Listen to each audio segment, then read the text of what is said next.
Welcome on my YouTube channel. Practice 8 है और उसका एक्सरसाइज है चैप्टर 8 का। और थैंक यू वेरी मच मुझे सब्सक्राइब करने के लिए।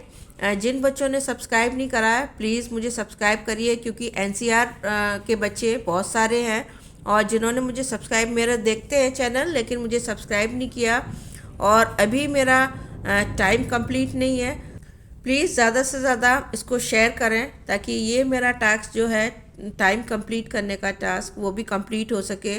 और थैंक यू अगेन जिन बच्चों ने मुझे सपोर्ट किया है, जो सपोर्ट कर रहे हैं मेरे को, तो thank you very much.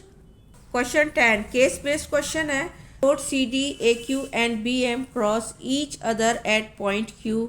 Two roads AB and CD are parallel to each other, where roads AQ and CM run parallel to each other. Road DC is inside to road CM at an angle of 48.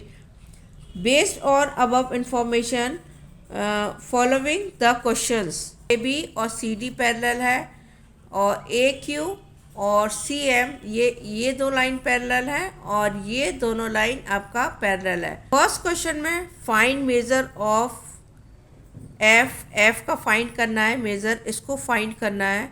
Some of triangle 48 और ये box होता है आपका 90 के लिए होता है। 48 और प्लस 90 और प्लस एफ इक्वल 180 और सम ऑफ ए ट्राइंगल, और आप इन दोनों को प्लस करेंगे 48 और 90 को 138 आएगा और 180 में से माइनस कर देंगे एफ़, जो एफ़ है आपका वो 42 आ जाएगा। फर्स्ट में आपका एफ़ पूछा है, सेकंड में आपका जी पूछा है। जो आपका एफ़ आएगा वही जी आएगा, क्योंकि एफ़ और जी इक्वल है, कॉरस्पॉन्डिंग एंगल है। ये लाइन आपकी पैरेलल है ए बी और सी डी, तो ये आपके एंगल कॉरस्पॉन्डिंग एंगल हो गए और ये आपके दोनों इक्वल आएंगे और जी आपका 42 आएगा। मैं एंगल डी पूछा है और एंगल एम आपका 90 है, तो आपका डी भी आपका 90 आएगा, क्योंकि ये वाला लाइन सी एम और ये आपका ए क्यू ये दोनों लाइन आपकी पैरेलल है। जो एंगल आपका एम होगा वही आपका डी होगा। ये भी आपका कॉरस्पॉन्डिंग एंगल है, जैसे आपका एफ और जी था वैसे ही आपका एम और डी आएगा। ये भी आपका 90 आएगा डी। एंड फोर्थ क्वेश्चन में आपका ए फाइंड करना है, तो एंगल सी, पहले एंगल सी निकालेंगे। 8 है आपका, एंगल सी भी 48 आएगा। ये भी आपका कॉरस्पॉन्डिंग एंगल्स है, क्योंकि ये आपकी लाइन पैरेलल है। जो एंगल ये होगा वही आपका एंगल सी होगा, तो 48 इक्वल आपका सी इक्वल 48 कॉरस्पॉन्डिंग एंगल। आप रीज़न लिखना है कि क्यों आपका इक्वल है।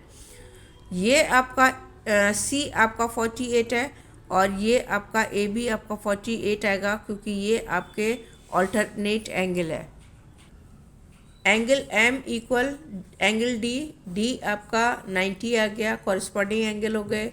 Angle A equal angle C, angle A आपका 40 है, ये ऑल्टरनेट एंगल है, मैं आपको बता चुकी हूँ। एंगल ए और सी आपका ये भी इक्वल होगा, क्योंकि ये भी कॉरस्पॉन्डिंग एंगल है, और एंगल सी आपका 48 आ जाएगा। Question 11 in each of the following state whether A B is parallel to C D, give reason for your answer. इस क्वेश्चन में आपको ए बी पैरेलल है सी डी के, और अगर पैरेलल है तो उसका हमें रीज़न बताना है। फर्स्ट में आपका ए बी आपको गिवन है और सी डी आपको गिवन है और ऑल्टरनेट एंगल गिवन है। ये आपका 69 है और ये आपका 68 है।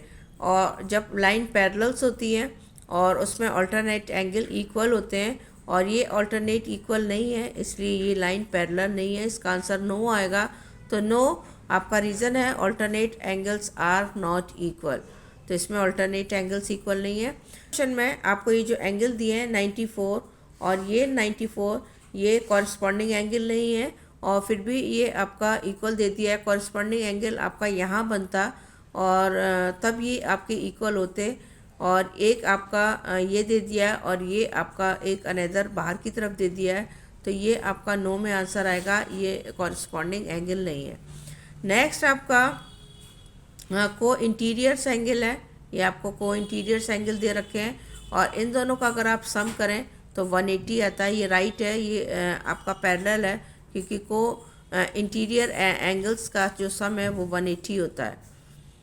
नेक्स्ट आपका फोर्थ पार्ट, और फोर्थ पार्ट में ए बी आपका 125 है, और आपका ये भी आपका 125 है, और ये यस आएगा क्योंकि अल्टरनेट एक्सटीरियर एंगल है और अल्टरनेट एक्सटीरियर एंगल्स आपके इक्वल होते हैं।